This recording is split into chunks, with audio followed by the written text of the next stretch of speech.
Welcome to a day in the life of a baker edition. So today I am making about 6 orders. I have 6 orders of banana cake.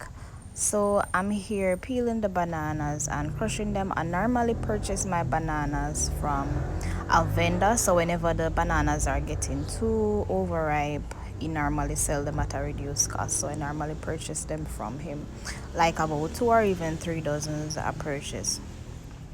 So what I'm doing here is just gathering all my ingredients together, measuring out everything. I'm now preparing the dry ingredients. Yeah, I'm looking at my recipe, ensuring that I get everything right. Watch the spirit fingers.